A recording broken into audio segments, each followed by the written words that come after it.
2025 жылы наурыздың 16 жұлдызы. Біз бүгін Қытай геноциді 2017 жылдан қазірге дейінгі геноцид жүргізіп жатқан Қытайдың концлагерінде жатқан Тұрсынбек Қабиев мырза туралы, оның қазіргі денсаулық жайды туралы біз халықаралық адам құқық қорғау ұйымдарына, Америкадағы, Еуропадағы адам құқық қорғау ұйымдарына, дүниежүзілік шекарасыз медицина ұйымына, дүниежүзілік денсаулық сақтау ұйымына, сондай-ақ Бірлескен Мемлекеттер ұйымына, сондай-ақ Атажұрт адам құқығын қорғау ұйымына біз осы Тұрсынбек Қабиевтің қазіргі жалпы жағдайы туралы үндеу тастағымыз келеді. Тұрсынбек Қабиев 1973 жылы февралдың 7-сі туылған ер қазақ. Ал енді біз қазіргі жағдай бойынша айтқан кезде Тұрсынбек Қабиев 2024 жылы 1 қаңтардан 1 ақпаннан қазірге дейін Әл-Фараби шығыс медицинасы мен дәрігер Еркінбек Нұрақын біздің орталығымызға келіп емделгеніне 7 рет болды. Енді осы барыста біз бұл Тұрсынбек Қабиевтің қазіргі денсаулығынан алаңдай отыра дүниежүзілік адам құқық қорғау ұйымдарына дабыл қағамыз. Себебі концлагерде жатқан қорлықтарын біраздан кейін өзі айтады. Мен әзір сіздерге осы ауру себептерін түсіндіре кетейін. Алғашында концлагерден шыққан кезде Тұрсынбек Қабиевтің екі құлағы керең болған, ұрып керең қылған. Сосын баста жарақат алған, ми жарақатын алған. Содан кейін бірте-бірте осы жаққа өтіп келгеннен кейін Атажұрт, халықаралық адам құқығын қорғау ұйымдарының көмегімен Серікжан Біләш, Бекзат Мақсұтханұлы қатарлы мырзалардың көмегімен жұбайының осы халықаралық ұйымдарға дабыл қағуының нәтижесінде Қазақстан Республикасына келді. Қазақстан Республикасына келгеннен кейін осында өйткені Қытайдың Қазақстан Республикасындағы экспансиясының өте жоғары болу себебімен Тұрсынбек Қабиев жергілікті емханалардан ем қабылдаудан қорықты. Сондықтан жеке клиникаларға, мәселен біз секілді Әл-Фараби шығыс медицинасы осы секілді жеке клиникаларға ем шара қабылдады. Осы барыста біз аспаптық тексеру нәтижелерінен мынау Қытайға барған кезде мынау МРТ қағазы ми жарақатының алған. Кейін бұны біз тәптештеп көрсетеміз. Мұнда жаңағы мидан біраз соққы арқылы мидың жарақаттары болған, миға оттегі жетіспеу, миға жаңағы ұйқысыздық, көңіл күйдің нашарлауы, жаңағы қан қысымының көтеріліп кетуі кей кезде жүрекке қан жетіспеушілік осы себептерден алқыну, демігу, шаршау, қалжау секілді белгілердің пайда болғандығы. Одан кейін жүре келе екі аяқ жалпы менискісі жыртылды. Өйткені концлагерде отырған кезде биіктігі 2 метр, кеңдігі 70 сантиметрлік қапаста тізерлеп отырған. Осының әсерінен әзір тізесі зақымдалып, былтырдан бері осы менискі мен 2-3 рет ем шара қабылдады. Жаңа бас жарақатымен тағы да 1-2 рет ем шара қабылдады. Мына соңғы кезде осы жақында қаншасы? 2025 жылы наурыздың 10 мөлшерінде бел омыртқадан грижа пайда болды. Міне кейін бұны көрсетеміз. Сол себептен бел омыртқа 51, 52, 53, 54, 55, 8 көзде ұяшықтан тауы сосын кальций жетіспеушіліктен сүйектің босауы секілді синдромдармен ем шара қабылдап жатыр. Осы уақытқа дейін міне 2024 жылы 1 ақпаннан 2025 жылы наурызға дейін 7 рет ем шара қабылдады. Ал енді Тұрсынбек, енді өзіңе сұрақ. Енді біз мына жерде менискінің жыртылуына фактор ретінде аяғын көрсете аламыз. Мына аяғында әзір мындай корсетпен, мындай аспаппен, қондырғымен жүреді. Енді екінші аяғына да кию керек. Ал енді біз енді жалпы жағдайын мен бір құры таныстырып еттім. Енді осы Тұрсынбек Қабиевтің өзінен жалпы жағдайды ұғысатын боламыз.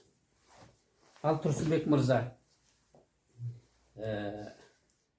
қай жылы Қазақстанға оралдың? Мен 2016 жылы тамыз айында отбасы бала-шағамен бір жолға оралған. Көшіп келген кезім негізі. Одан бұрын келіп жүрдім, негізі ресми келгенім сол. Сен Қытайдың консулярінде осы Қазақстанға өтіп келгеннен кейін қайтып барып жаттың ба? Мен 2016 келдім, 2017 жылы ағам қайтыс болды, туған ағам. Сол кісі автобус шаруасында болып, 9 айдың 5 күн өттім шекарадан. Шекарадан өттім, бақытты шекарасында.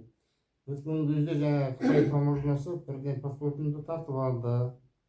Және өзімді айырым үйге қамап қойды. 2 сағаттың өтірде тергеулер болды. Онан кейін жаңағы Дөрбілжін ауданының, Тарбағатай аймағы Дөрбілжін ауданының арнайы сақшылар келіп тұрды, соған табыстап берді мені. Сол арғы шекараның ар жағында.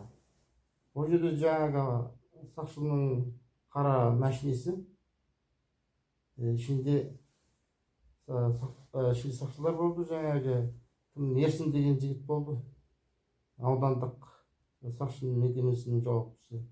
Тағы бір жаңағы көмекші сақшылар болды. Бірден қолыма не салды, жаңағы көзі. Сосын Дөрбілжінге алып барды. Дөрбілжіннен ары қарай өзінің тұрғылықты район Еміл ферма, Еміл ферманың сақшылары келіп, солар тапсырып алды. Содан апарды, шаңның жаңағы біздің Еміл ферма шаңдап қойды. Сол жерде тергеу болды. Түнгі сағат 2-ге дейін болды тергеу. Қандай сұрақтар қойды?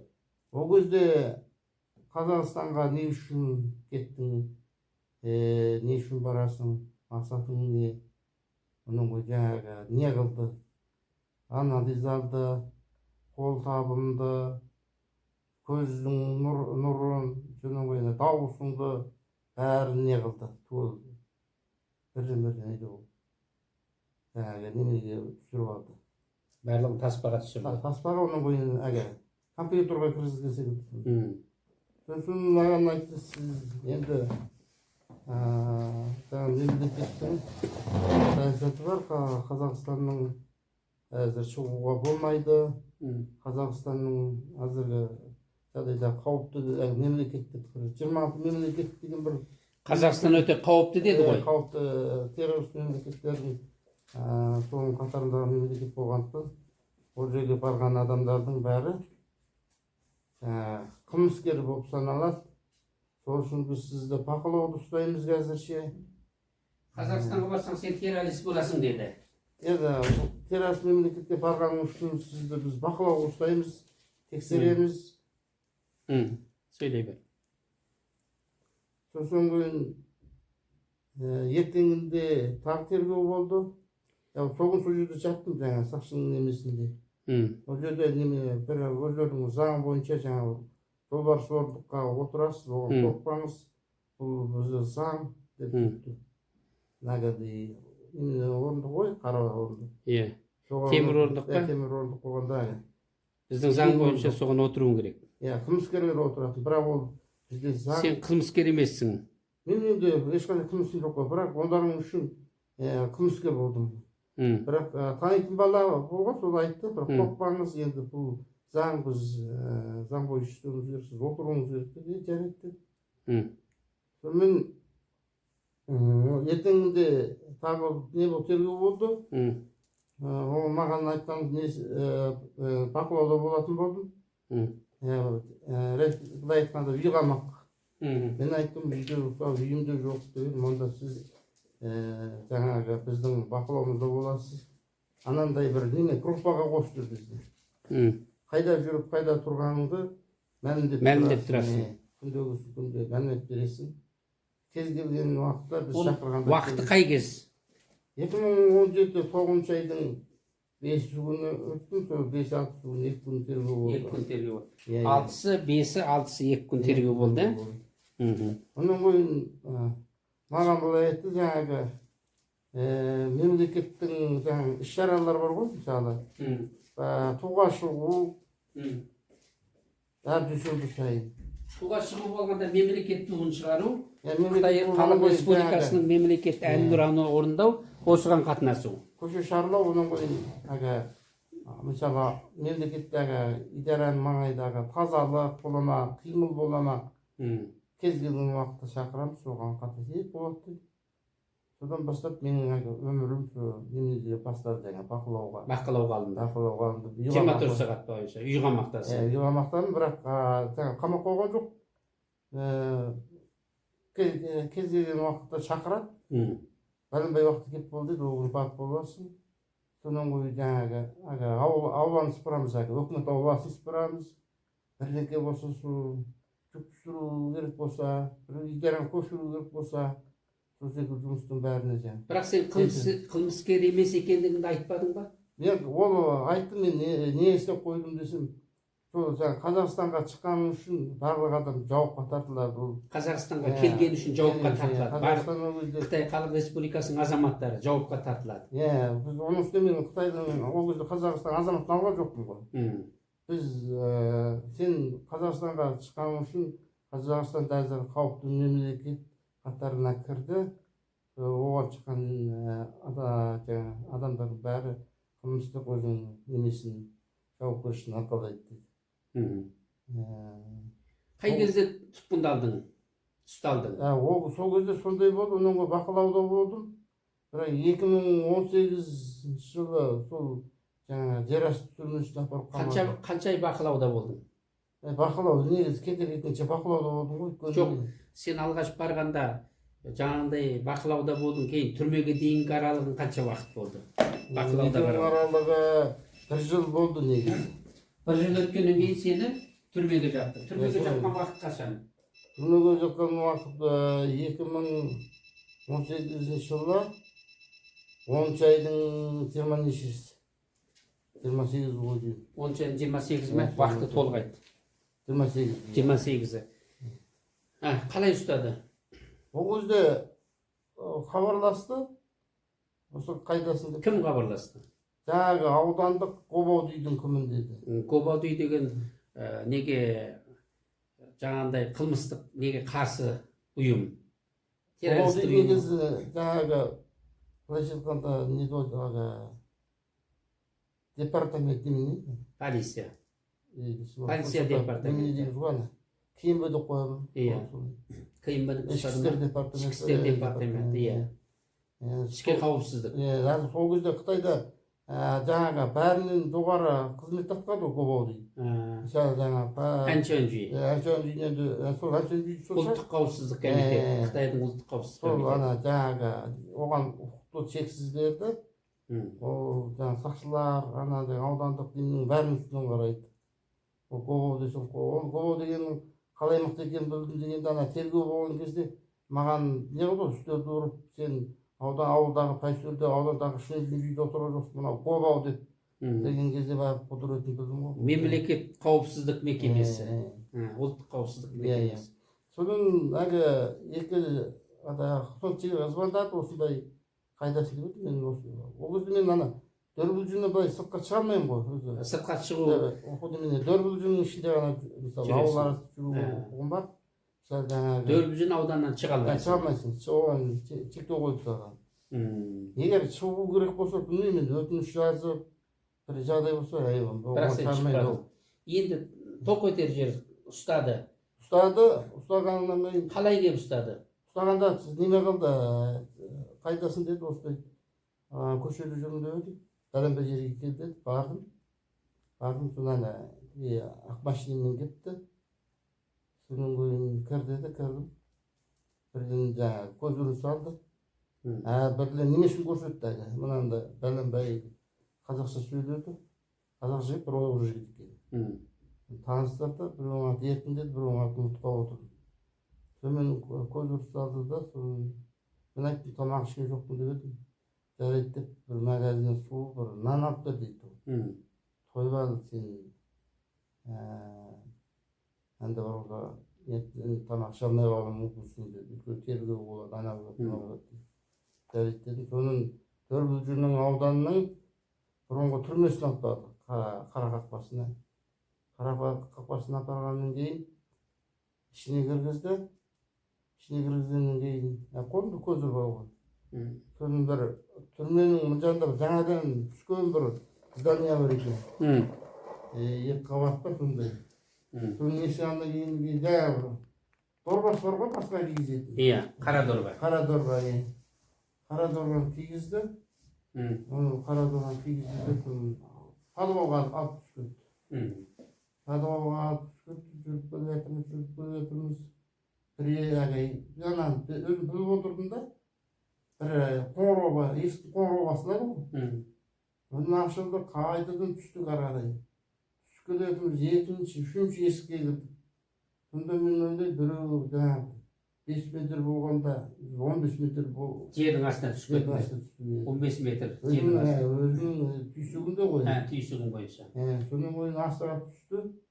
Түскеннен кейін бір заманда қолын көтерді, көзір алдыға салған. Қолын былай көтердім бір. Давалға тірелген бір. Давалға тірелді. Соның ойын біреу басында қара қалпақ бар ғой. Қалпақ бар ғой. Атанан біреу атын сұрап жатты. Тұрсынбек қабы екен, қай жылы туылды. Осылай жаңағы 73. Жетісі туылдым. Дедім, содан қойып адресін сұрады. Бала шағам, неше балам бар деп оны сұрады. Онан қойып денеңдегі тыртықты сұрады. Денеңде қанша тыртық бар деп сөйтіп содан қойып неге үлкен тыртық пайда болды? Үлкен тыртық айттым, 3 тыртық бар. Ол қалай пайда болды? Балтырымда ит қанатты. Қапқан жер бар, оның қойып жаңағы. Соқыр ішек болдым бір рет. Иығымда еккен жер бар ғой. Иә.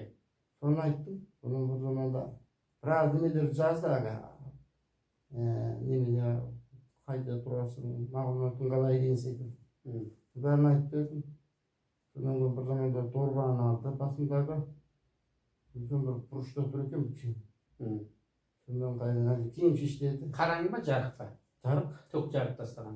Тоқ жарық. Сөйтіп мына тергеуіне немеке мына жақта бір сақшылар отыр екен.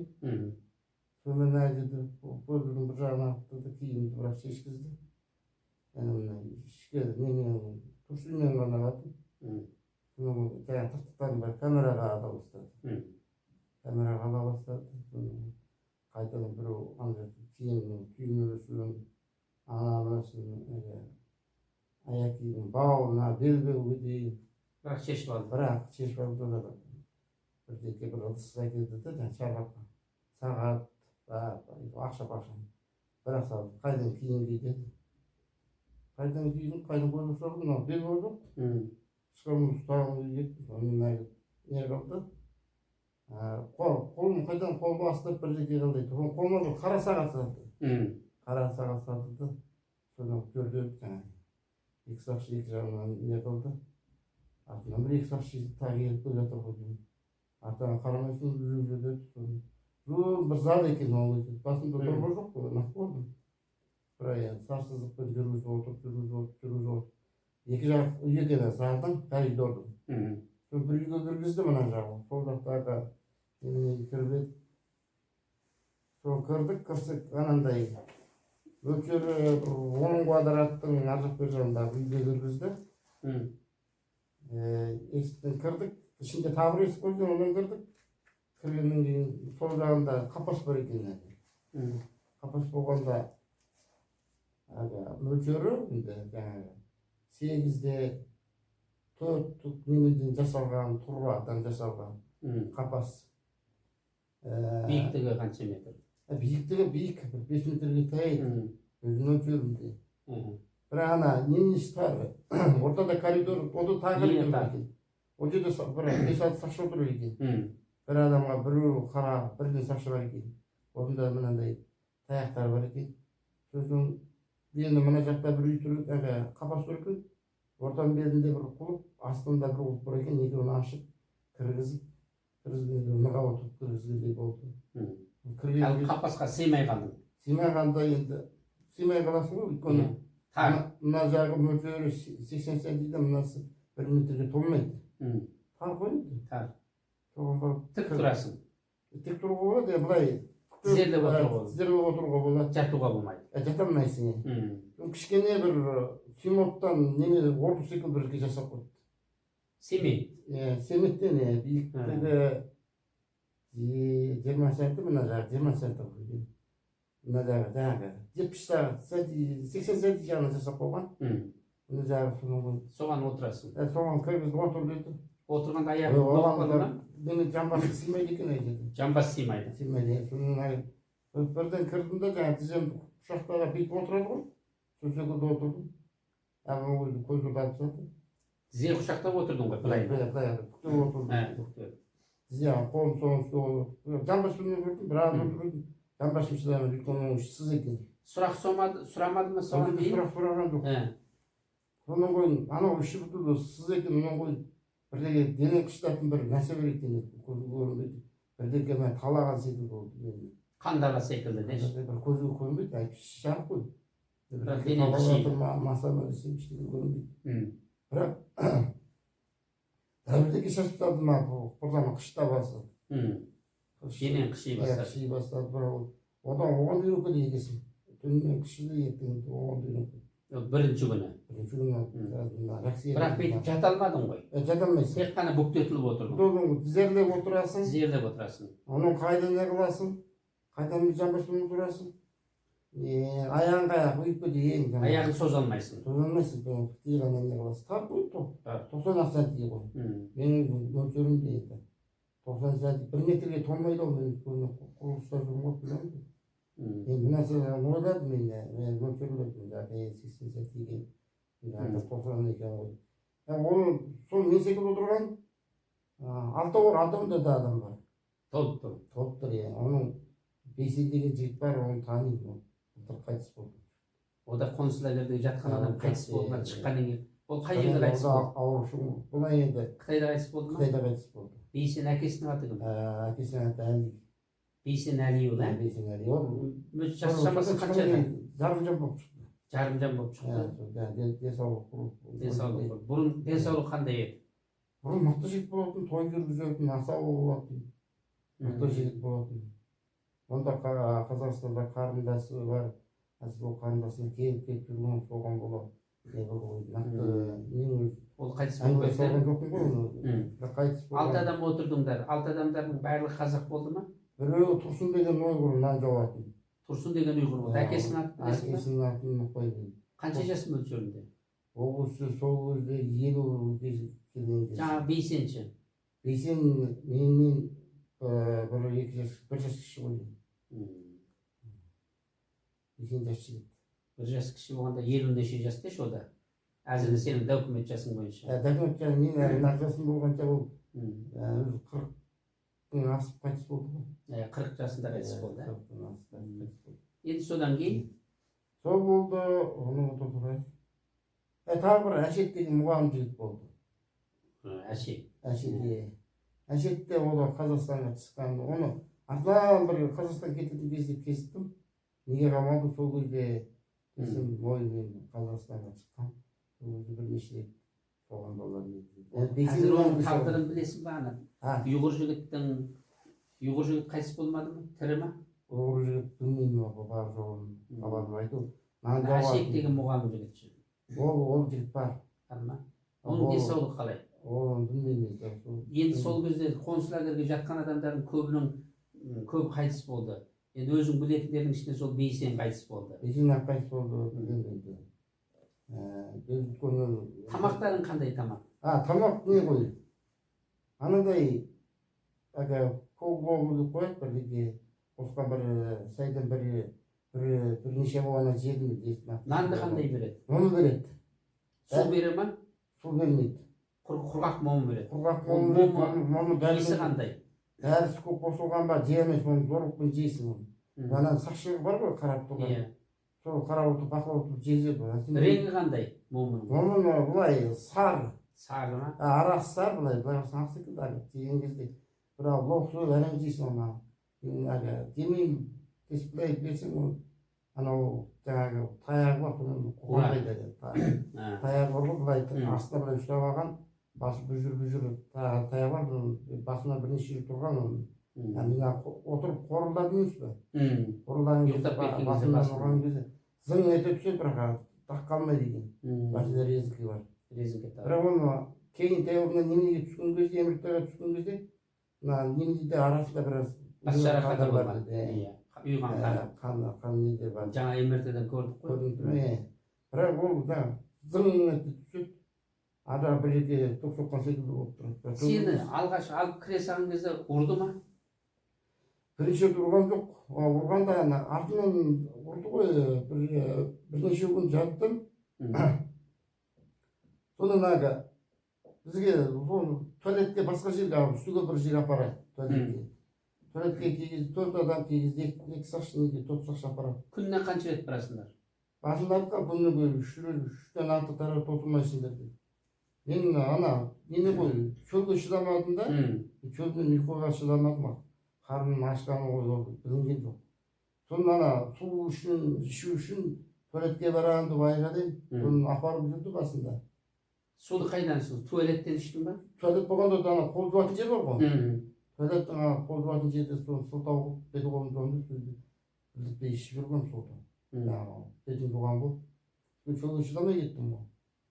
Сонымен бір күні қайда неғып едім, бір заманда бір неге келді жаңағы. Қазақ балаға бір Қытай ма төртеу келді де, сол төртеудің өзін білдім, әйімнің үлкен кешініп келді де. Одан қазақша сөйлемейді ғой, Қытайға жол деп. Соны алып барды. Жүр деді. Жүр деді. Дәретіңе көрейік деді, отырасың ба. Соны дәрет отырамын ғой, қуатта жоқ, дәрет деді. Әлсіреп кетті. Соны қарап тұрды да, маған түлкі деп Қытайша боқтады да, сен адамдарға қайлығып тұрсың, қане сен дәреттің. Сен алдап тұрсың, сен құлын, сен түлкі. Қуат жоқ, мен дәрет отырғын деп тұр, қуат жоқ, күшін жоқ деп. Сей алмай тұрсың. Сей алмай тұрсың. Онда жүр деп. Қолын жуан деп, жоқ деп. Соның анандай не бар ғой, қол жуғыш деді. Беті қолымды жуып, былай су ішті менде. Жібердім бар заманда. Сол жақта бір чарт ете түсті құлағыма дейді. Сол жерде өте ол. Бейхан тұрған болды. Сол жерде құладым. Сол жерде өте ол төртеу жабылып болды.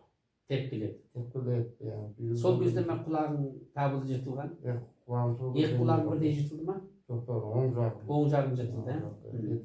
Екі жерден жыртылып тұрды. Осы жерде не болды. Содан артынан бір есім білсем, жаңа немеде жатыр екен. Сол жерге алып барып дейді. Өзің жататын қапасыңда жатырсың. Бірақ отырсың, жататын жер жоқ қой. Жататын жер жоқ. Сүйек құдай отырсың қойған. Анау бір неге ойлап қоямын ба, басыма біреу бір қалта құм байлап қойған ба, басым неге көтере алмайын деп сөйтсем, басымды ауалға ұрған ғой. Басым біраз ауырып зеңіп кетті. Сонымен бір күн жаттым, сол күн бір күн, оны түн күнді білмейсің өзің. Тергеуге барған кезде бірақ білесің еді. Бұл сағаттар тұр ғой, соны қарайсың бір, бақырейді неғылсаң. 2-3 десе бір немесі көрініп тұрады. Сол жерге апарған тергеу болды.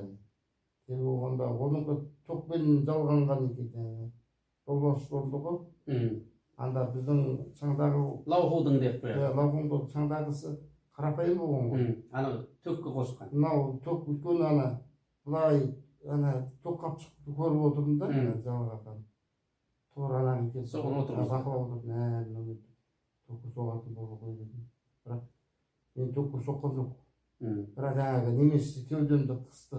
Автоматский. Төкті қысты былай. Немен анаған биіктеу екенде аяғыңды өзі автоматский былай чап кетіп қалады. Көзі бар екен, кісе бар екен. Қысып алады.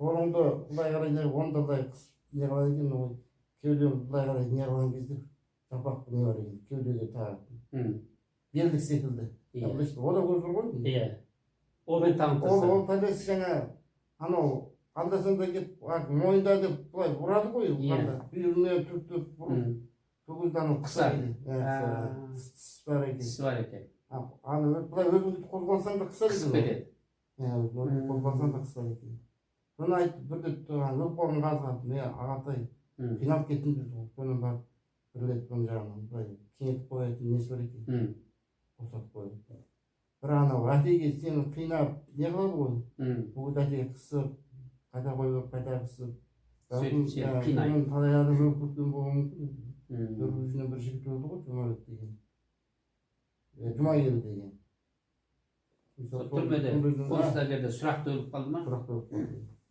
оны туған да жоқ әкесінің аты кім әкесінің атын ұмытып қалдым қанша жастардағы жұмагелді сол кезде 40 енді сол жаңағы қинауда қайтыс болды ғой деп ойлаймын соны апасы ғой жаңағы сол қинаудан кейін сен құлағың естімей қалды жоқ құлақ ақын бірден былай естімей қалған жоқ оның екі тізең ауыра бастады бүкіл денең ауыра бастады бүктеліп отырасың ғой сол кезден бастап шыққаннан кейін уже денсаулығым кете бастады сен ол түрмеде қанша күн жаттың 7 күн жатып 8-ші күн шықтым ғой 8-ші күн бірақ сыртқа алып шықты ма жоқ басқа жерге жатқыздың ба жоқ сол кезде бірден алып шықты бірден алып шығып енді сол кезде сенің отбасың қай жақта қазақстанда енді олармен байланысқа шыға алдың ба шыға алған жоқпын анда мұнда хабарласқанда қытай үкіметі саған не деп талап қойды отбасыңнан айырыл деді ма отбасыңнан бөлін деді ма қытай бірінші отбасыңды шақыр деді басында әйел бала шағаңды шақыр мен айттым келмейді ол қазақстанның азаматын алады бірақ кісі болды енді олардың өз немесі онда ажырас деді ма ажырас деген ол 2018 жылы 6 айдың ішінде бір не қылды қысым түсірді қысым түсіргенде былай айтты ғой сенің балаларың анандай шүйдіңға түсіп қалыпты ол қалай болып кетті деп едім өзі анау ойыншық ойнап отырып қалай мақалмасы жолдап алыпты деп все ана жақта арызданған екен арызданған деп айтпайды ғой арызданған біздер білмейміз ғой иә сосын шүйдіңға түсіп қалыпты енді сен ажыраспасаң балаңа да қауіп өзіңе де қауіп бала шағаңа да қауіп бәріне қауіп төнеді әсіресе бала шағаңа қауіп төнеді қалқара қалай мақалмасы жолдап алған неше түрлі ойлар болды сосын мына жерде онда қалай не қыламыз өздері шақырды анда неге келіп шалқар деген бала айтты сол аға осындай балалар не болыпты сіз барыңыз деп бардым барған кезде уамың деген қытай бар жауапты шужи ғой жаңағы сақшылар қайта айтамыз сенің отбасыңа жаңағындай қысымдар жасады ажырас деген шейін қойды сен ажырасқың келді ма келмеді ма қайтып ажырасасың балам бар құдай осыған қосағың мүмкін емес қой ажыраспаймын дедің ажыраспаймын айттым ажыраспаймын заңды неке 3 балам бар ой ажыраспасаң балаларыңа қауіп төнеді деді жаңағы уақыттық болса интернетке түскен не арқылы балаларыңа қауіп төнеді уақыттық болса да ажырап тұруым керек деді дәл сол кезде сенің құтқару жұмысын жасап жатқан осы жақта жұбайың Оралхан кім қызы әбен қызы Оралхан әбен қызының сені құтқарып жатқанын білесің ба жоқ білмеймін қайсы үйін құтқарды Атажұрт мәселен Серікжан Бекзат Мақсұлан қатарлы Атажұрттың Қалмат Мырза бастаған бір қанша Атажұрттың белсенділері сен осы жақта Қытай геноцидіне қарсы Атажұрт халықаралық адам құқық қорғау ұйымының бүкіл халықараға дабыл қаққанын сен ол жақта хабарсызсың ғой хабарсызбын сені қалай жіберді жібергенде осылай кетер кезде өздері жүгірді негізі ойбай сен бала шағаңа бар мұның ана гобаудың бір адамдары келді жаңағы бірінші жаңа бір ой ғой екі қытай үшеуі келді жаңа ауылдың сақшысының немесін шақырып жақсы сөзін айтып. Мемлекеттік қауіпсіздік, біздің ұлттық қауіпсіздік КГБ бастығы жаңағы автономнан төте түскен жаңағы ауданға немесе екен. Сол айтты, біз партия ақылдаса келіп, сенің отбасың абдақта қапты, соға біз жоғатының баруымен біз сені отбасыңа жіберуге мақұл болды. Сол кезде сенің жаңағы қамалған күндеріңе шығым өтеу туралы айтылмады ма? Оны маған айтты. Сен барған кезде мысалы әйелің сұрауы мүмкін, андай мындай адамдар сұрауы мүмкін, сен неге біз 2 жылға таяу тұрдық қой, 17 жарым ай, қайда жүрсің деп, сонда не деп айтасың? Енді не деп айтамын енді? Сен бір жерге жұмыс істеп кеттің, телефон таппайтын жерге Қаранайға барып мал бақ кеттің деп айтты. Мен жарайды сөйтіп айтайын дедім. Не ұрын былай, өтіп алуға. жақтағы нәрсенің ешқайсысын айтпайсың. Көргенің білгеніңді айтпайсың. Көрген білген ештеңе айтпайсың. Тек қана сондай бір сылтау айтасың. Телефон ұстамайтын жерде, сондай жерде жұмыс. Қай күні шекарадан өттің? Мен 2019 ақпанның 1 күні өттім ғой. 1-ші айдың 1-і. Жұмыс 2-ші айдың 1-і. 2-ші айдың 1-і. 2019 2-ші айдың 1-і өттім. Сол келгеннен кейін саған Қытайдың жұмсақ күштерінің араласуы болды ма? Келгеннен кейін былай өзіме былай не болған жоқ жаңағы. Оралханға айтып, тыныш жүрсін деген секілді сөздер. Бұна кейін неменен келді? Ішкі істер департаментінің адамдары. Біздің Қазақстанның. Қазақстан Республикасының ішкі істер департаментінің қызметкерлері сенің жұбайыңа тыныш жүрсін деп. Онана жұбайыма айтқан, басқа біреулер арқылы. Қытайдың немесі, Қытайдың агенттері.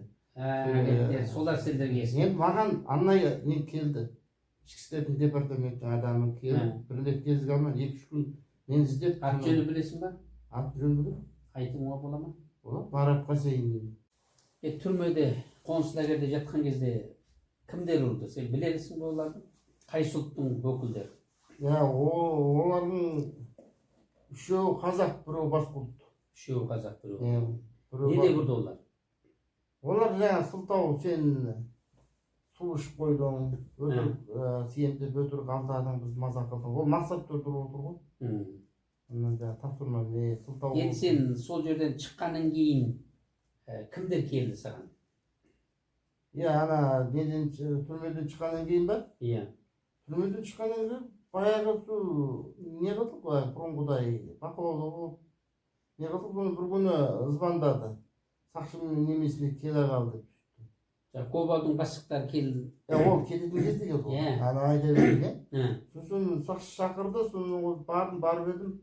Сен әзір мына өкпе туберкулезге қарсы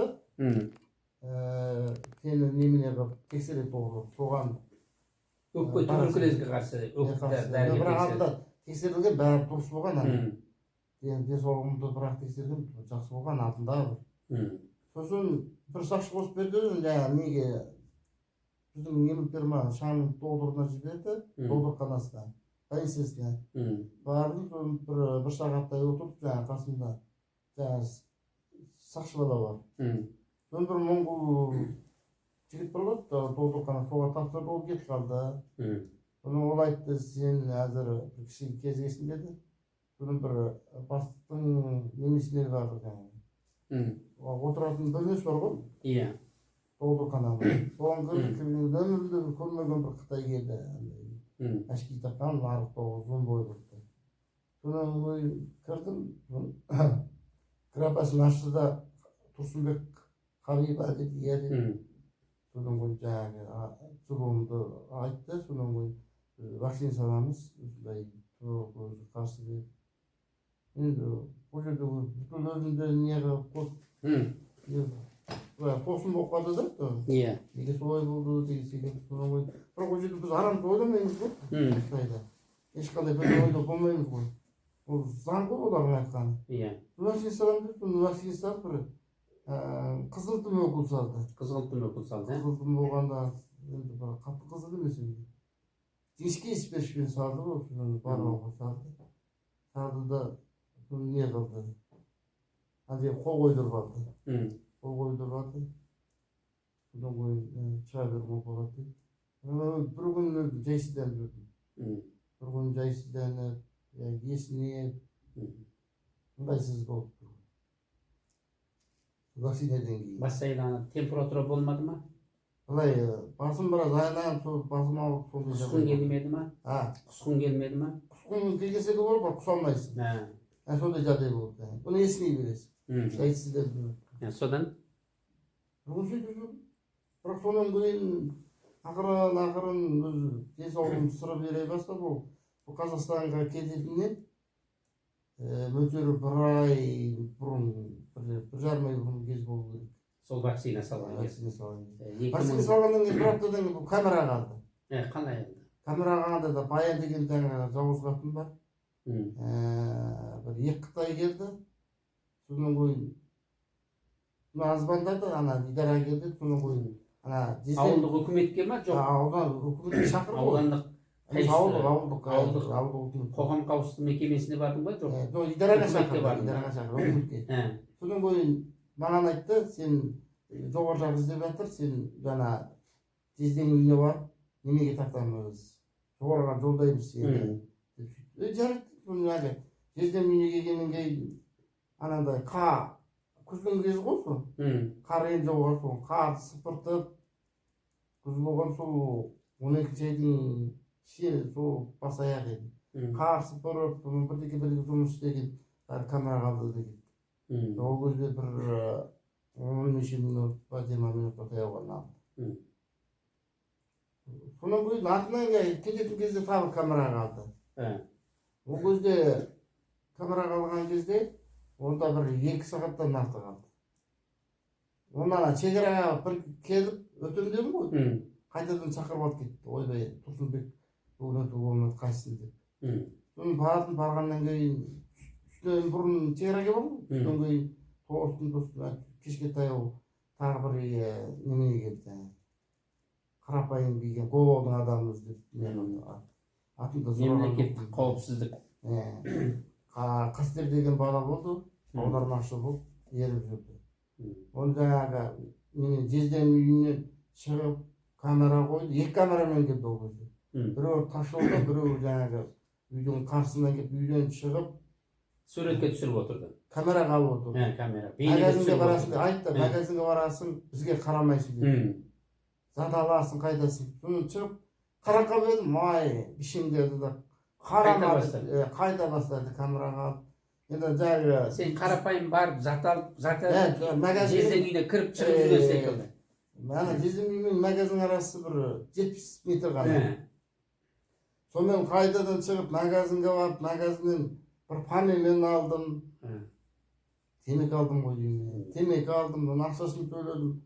Оны камераның біреу жолдан алған ғой, біреу ана жақтан алған.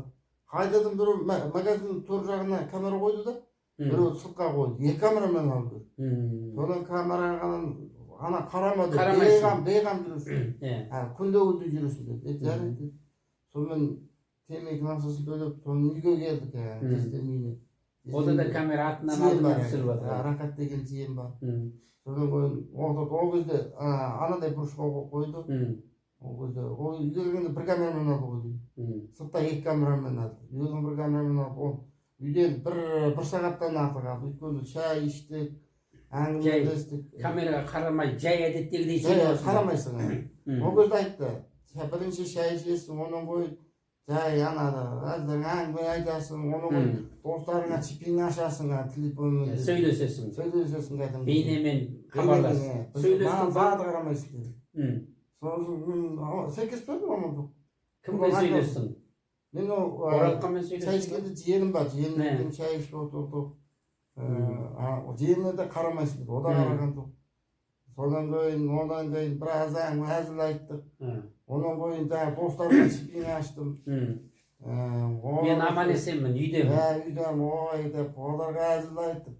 Оны кроватта, төсек салып, шам төсек, соның бірақ кетті қадады. Кәдімгі кино қалды. Кино қалған секілді. Кино қалған секілді. Неменен жақтып, шам өшкенше біз аламыз. Бірақ оны не мақсатпен алған білмеймін. Түсіріп алып. Содан кейін? Сонан кейін ертеңінде шекарадан өттім. Шекарада жаңағы Чеграға дейін жалғыз келдің ба? Жоқ, ол сақшылар әкеп Алып келді. біздің Деңізолды дейді. Сол екі сақшы. Мен шекараға бір рет өтіп едім, ана қара тізімдіктен шықпай қалыппын. Чембержанның чембержандер ғой, мидан тұрсақ ғой, Азаматтық төлқұжат. сыртқа шыға алмайтын құсаға. Содан оны қайтадан барып, өзім болмасам болды екен, мынау аштырып, екінші орындағы камераға тартатын болды. Үшінші орынды түске шейін тоңқан болды. Естелік алды, шекарада тағы бір үй бар екен. Үштен кейін өттім. Мен секілді өткеннен мен қадам, 13 сол жерге өттім. Сонымен Қазақстанға келдің. Қазақстан шекарасынан өткеннен кейін Қытайдан өттім, енді өмірде ең қуаныштың бір сол болды. Өте алмайын ба деп тұрған. Қазақстанның көк туын көрген кезде тебіреді, бірақ көзімнен жас шықты. Үлкен ол жерде қапастан шыққан торғай секілді өзім солай сезіндім де. Қасымдағы тәтем жаны ашып қой, жаны жылама бол, бәрі жақсы болып кетеді деп.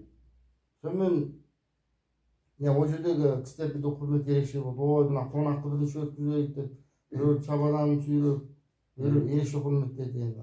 Айналайын қазағым деп. Кезі ойында. Разы болсын. Таможняда басқа адамдар саған сөз сөйлемеді ма? Соны өткеннен кейін бір солдат келіп шақырды қайды. Бастық шақырып жатыр деді. Бір құрмай келген жас бала соның идарасына келдім. Сабадан бәрін мақтарды, телефонын дақтарды. Сосын сұрақ қойды, қайдан келесіз деп, Тарбағатай Дөрбіжінен дедім. Неге өттің деп, бала шағам бар дедім. Сосын Дөрбіжін не үшін жауап деді.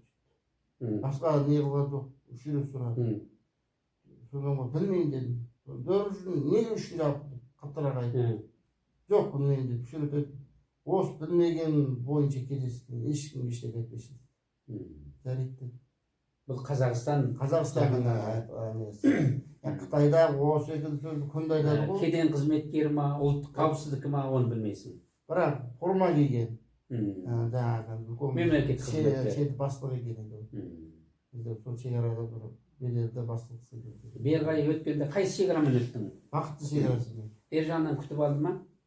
Бер жағынан өзімнің ағайын туыс бала шағам күтіп алды. Келгеннен кейін больницаға жаттың ба? Келгеннен кейін мен өз немеден вакцинадан кейін ақырын ауыра бастадым, қалыпсыз бола бастадым, бір жайсыздана бастадым. Бір түрлі үрей пайда болып, кезі қорқыныш пайда болды. Қалай маған сөйлейтін жағдай болып қалды. Сондай бір жайттар болды. Келгеннен кейін өзі отбасыма тағылар алаңдап, менің әрекетім біреу кесе телефон басқа үйге тығып, қашып тығып жағдай болды.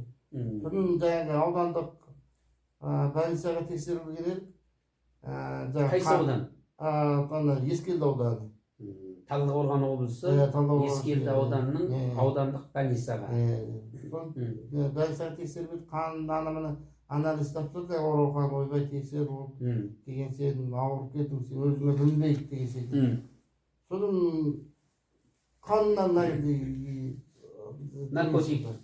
Ода наркотик жоқ, сен біз қарай алмаймыз, үлкен қаннан мәселесі жоқ та, сен аудандық, облыстық үлкен немеге жіберді. Клиникаға жіберді, ол жерде жаңағы бастығы бар ғой, қабылдайды, сол айтты, сен не анда ол бірге шегесің ба, наркотик тұтындың ба, басқалай наша секілді бірге тұтынба, жоқ шеге тұтынбадың деді. Сен қаныңда жаңа сондай бір неме шығыпты, сен жатпаса болмайды. Мен айттым, осындай Қытайда вакцина салды деді, оны Қытайында айтпа деді. Дауаланасың ба? Ондай айтпайсың, дауаланасың. Жарайды деді, басқа ештеңе жоқ. Қанша уақыт жаттың? Бір ай 2 күн жаттым. Бір ай 2 күн жаттың. Облыстық Талдықорғанда ма, жоқ Алматы қаласында? Емес, облыстық. Талдықорған қаласында. Талдықорған қаласындағы Алматы облыстық көп салалы клиникада қайсы бөлімде жаттың? Сол жаттым. Сол больницада жаттың, бір ай 2 күн дегенде жаңағы денсаулығың қалай болды шыққаннан кейін? Шыққаннан кейін біраз болды деді. Сені бірақ немене жаңағы далаға сөйді, ұмыт жақтық. Артынан кейін негіз қымыз іштім, бақауақ қайнатып іштік. Саумал іштік, сондай қазақ үйінен көп іштік. Nakın birde ne kıldım. Yine ardından keyin осы 2021 дейм Алматыда қаласында үлкен бір жаңағы сондай бір больницаға тағы тексердім, қарадым. Қанымды бәрін бала алуға бола ма деген. 5 жыл сіздің қаныңыздағы ол микроб шықпайды дейді. 5 жылға дейін. 5 жылдан Ол кейін қайсы клиника білесің ба? Қағаздар бар ма? қағаздары бар дейді ол. Оны бір кедейліктен кісі өзі соғыс таныстырған, осы Алматыдағы үлкен жаңағы қанның немесін тексеретін. Енді Алматы облысында жатқан кезіңдегі Талдықорған қаласында клиниканың қағаздары бар ма сенде? Қағаз қағазы болған ғой, бір кезде сізге алып келген қалың қағаз. Соның ішінде қалған. Бірақ бар болады. Оның ішінде болуы мүмкін еді, көрейін. Енді содан кейін қазіргі кезде денсаулық жағдайың қалай? Қазір бұрынғыдан қарағанда немене жағым жақсы. Ұмытшағым біраз азайды. Бірақ тұлғалық жақтан. Сөз сөйлеуім бұрын қалпына келді, негізі бірақ басқа жағынан кетіп кетті жаңағы. Мына тізем, қазіргі дейінгі аяқ баса алмай қалдым. Еріннен ала алмай қалдым, өзіңіз көрмесіз. Мойын, буындар, сол аяқ болған, енді оң аяқ тізем. Әлсіреу көп па? Әлсіреп қалу көп па? Әлсіреу бар, иә. Әлсіреу бар. Тамаққа тәбет қалай? Тамаққа тәбет жақсы. Енді құрметті дүниежүзілік адам құқығын қорғайтын ұйымдар және де дүниежүзілік денсаулық сақтау ұйымы, шекарасыз медицина ұйымы сіздерден өтініш, қазір жалпы жағдайын өздеріңіз тыңдап отырсыздар. Аралықта сен Қазақстан Республикасының дағы осы Қытай қоныс лагерінде жатқан адамдарға көмек жасап жатқан шекарасыз медицина ұйымы бар. Бұл адамдар туралы қалай? Бұның жетекшісі кім? Ол алда мен Айнаға өтініш қылдым, осындай денсаулығым осындай болып жатыр, мына Айна Чорманы ма? Айна Чорманы. Оның өзім бір рет тексергем, бүйрегім ауырған, бүйректе тас бар екен. Жалпы бірақ тұлғалық жақтан тексеріп шықты ма олар? Олар немене? Олар сол анализ не қылды, қан, бүйректе тасты не қылды. Бұны қойын тоқ етеді. жай ғана тексерді. Олар диагностикасын қойды ма, жасады ма? Жоқ, өздері қойды ма, жоқ, басқа мекемелер? Жоқ, немене? Әнде бір клиника бар, немене? Больница бар, соған не бір қатар ғана анализ тапсырды. Не қылды, оның кейін біз өзіміз дауалаймыз деді. Алла құрбын сөйледі. Қаңтарда не қыламыз деген. Енді ол кісілердің жұмысына көңілің тола ма? Негіз толмайды. Болды, біз ол кісілер туралы шекарасыз медицинаның Қазақстандағы бөлімі туралы Айна Чорманова ханымның осы жерде жасап жатқан жұмысына біз қарсы емеспіз. Бірақ бізге келіп жатқан пациенттер арқылы біраз көңілдері толмайтынын ғана жеткізді. Біз осы жерге шейін айтамыз. Ал енді сен кім құтқарғандығын қалай білдің? Негізі осы Қытайдың геноцидінен ба? Негізі үлкен жағынан Атажұрт партиясы Сержан Бұлаш бастаған. Ол кезде Атажұрт халықаралық адам құқық қорғау ұйымы. Партия деген жоқ. Осыны анықтап. Атажұрт халықаралық адам құқық қорғау ұйымы. Оған кім шағымданды?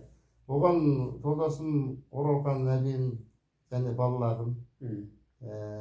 Олар қанша жыл шағымданғанда шықтың? Негіз ол кісілер бір жылдан артық шағымданды. Осы Атажұрт адам құқығын қорғайтын, халықаралық адам құқығын қорғайтын ұйымға, Сержан Бұлаштарға, халықаралық журналистерге, адам құқығын қорғайтын халықарадан келген журналистерге жеткеннен кейін сен шықтың. Бірақ Қытай үкіметі саған не деп түсіндірді? Қытай үкіметі кетер кезде ешқандай дүнгеннің құпиясын ашпайсың, әйелің 1-2 жылға таяу қайда жүрдің дегенде жаңағы ұзақ жерде жұмыс істеп кеттім, телефон ұстамайтын жерде жүрдім, мана деген секілді шығып, мұны жақтағы ешқандай ақпаратты айтпайсың. Айтпайсың, ақпаратты айтуға болмайды. Енді әзіргі жағдайда сенің денсаулық жағдайың қазір неше жастасың? Қазір 50, документ бойынша 52. Өз жасың? Өзім негізі 48. 48 жастасың. Қазіргі жалпы денсаулығың қалай? Осы туралы нақты айтып жүрсің, әлсіз ба, қуаттысың ба? Азыр Жұмысқа жарамды ма, жарамсыз ба? Азыр енді денсаулық көріп міне. Белім ауырып жатыр. Тіземді баса алмай жүрмін. Низкий жыртылған дейді. Жыртығы азаю арқылы. Бұны басқанда буындарым тастаушы жүрді дене жатыр. Жұмысқа жарайсың ба, жарамайсың ба? Жұмысқа жарамай қалды. Жұмысқа жарамай. Құрметті әлемдік адам құқық қорғайтын ұйымдар, дүниежүзілік денсаулық сақтау ұйымы, дүниежүзілік бірлескен мемлекеттер ұйымы, дүниежүзілік шекарасыз медиция көмек жасайтын қорларға, атажұрт адам құқық қорғайтын ұйымына, әзір Тұрсынбек Қабиев мырзаның жалпы жағдайларын біз бағанан бері таспаға түсірдік. Жалпы жағдайы осындай, өте жылдан жылға, әсіресе осы бір жылдың ішінде менің өзіме жеке клиникада 7 рет ем шара қабылдады. Осы барыста қазіргі жалпы тұлғалық жақтан айтқан кезде адамның жалпы иммунитеті төмендеген, сонымен қатар бүкіл буын аурулар, жалпы иммунитет төмендегеннен кейін буын аурулар пайда болады. Қазір мынау аяқтың, екі жақ аяқтың менискісі жыртылды, іші сырты. Енді оны ота жасау үшін біздің елімізде білікті мамандар тапшы. Сондықтан осы азаматтың және концлагерде жатқан Нұрлан Көктөбайұлы, Дина Нұрлыбайқызы, Бақтияр Мекешұлы, Тұрсынбек Қаби, сол секілді көптеген адамдар бар. Осы концлагерде жатқан алды қайтыс болып кетті. Енді бұлардың ағзасында зақымдалу, әртүрлі форматта салынған вакциналар, кезек-кезегімен жасалған қысым, психологиялық жақтан, тұлғалық жақтан жасалған геноцидтік әдіс-тәсілдер, концлагерде отырған кезде көрген қорлықтар, адам төзгісіз жағдайда. Біз 21 ғасырда бүкіл әлем демократияға ұмтылып жатқанда Қытай геноцидімен осындай Шинжаңда жасап жатқан, Шинжаң ұйғыр автономиялы районында жасап жатқан қазақ, ұйғыр, дүнген, қырғыз, өзбек қатарлы аз санды халықтарды геноцид арқылы қырып жойды. Осы геноцидінің куәгерлері болған осы азаматтарымыздың қазіргі жалпы жағдайы өте мүшкіл. Бұл жігіттер Қазақстан Республикасында емделуден қорқады. Себебі Қазақстан Республикасы Қытайдың экспоненциясына айланып кетті. Қытай бақылауында деген сөз. Сондықтан біз дүние жүзіндегі адам құқығын қорғайтын ұйымдардан осы 50-60-қа жақын жасырын жүргендер бар. Кейбіреуі өліп қалды. Осылардың денсаулығына бір көңіл бөліп, осыларды шетелге алып шығып ем шара қабылдайды деген үміттеміз. Үмітімізді бүкіл әлем халқына арнадық. Бейбітшілік үшін күресіп жатқан дүниежүзілік халқынан осы азаматтарға көмек қолын ұсынуын үміт етеміз. Ал енді әлем халқына айналайын, қазақ елі арттарыңыз рахмет. Және осы атажұрт қазір партиясы айтамыз ғой. Және Сержан Біләш ағамызға, Бейзат бастаған азаматтарға, және Еркінбай аға бөлігіңізге көп рахмет. Міне әзірге дейін 7 рет болды, дауалап жүрсіз.